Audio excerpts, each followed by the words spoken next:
दानियाल चौधरी साहब, क्या biggest achievement है 27वीं तरमीम की आइनी अदालत या फील्ड मार्शल के ओहदे को जो इजाफी इख्तियार दिए गए, चीफ ऑफ डिफेंस फोर्सेस का जो ओहदा आपने नया मुतारफ़ करवाया? थैंक यू जी नदीम साहब for having me on the show.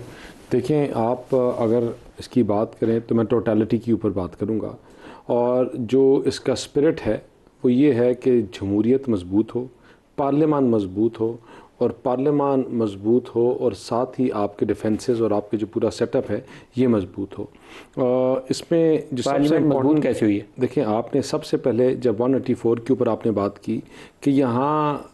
बैठी हुई हुकूमतें, चलती हुई हुकूमतें जो मईशत को बेहतर कर रही थी, जो पाकिस्तान को चला रही थी, और उनको घर भेज दिया गया सिर्फ एक लेटर के ऊपर, किसी को बेटे से तनख्वाह ना लेने के ऊपर, किसी को शक्ल ना पसंद होने के ऊपर, या किसी को कोई और वजह उठाकर यहाँ सुमो मोटो एक्शंस जो हैं वो इन चीज़ों के ऊपर लिए गए कि जिस चीज़ को आपने पॉलिटिकली विक्टिमाइज़ करना था कि मैं आप बड़े लीडर्स की तो बात छोड़ दें, आपने मेंबर प्रोविंशियल असेंबली के लोगों को भी डिस्क्वालीफाई किया इन चीज़ों के ऊपर, and there is a list of those people.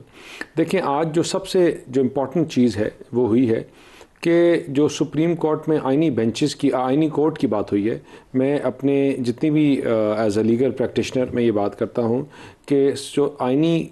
Cases हैं उनका जो टोटल अगर आप परसेंटेज देखें तो 8% से ज़्यादा नहीं है, लेकिन वो आपके अवाम का या कोर्ट्स का 92% ऑफ द केसेस हैं वो डिलेड और बैकलॉग में थे, क्योंकि ये 8% केसेस जो हैं ये आपका 2-3 महीने लेते थे, और आपके सिविल, और क्योंकि यही जजेस थे, यही बेंचेस थे, और उसमें बैकलॉग इतना था कि 20-22 साल का बैकलॉग है कि मेरे दादा ने केस किया तो शायद आज पूरी एक जनरेशन ख़त्म होगी और आज उनका पोता उन केसेस को देख रहा है। ये जो 92% केसेस थे ये अवाम की आवाज़ बनकर ये आइनी कोर्ट्स सामने आए हैं। जो 92% केसेस हैं वो अलग चलेंगे, और ये 8% अलग चलेंगे जिनको आइनी बेंचेस, आइनी कोर्ट्स कहा जाएगा, उस पर चलाएंगे।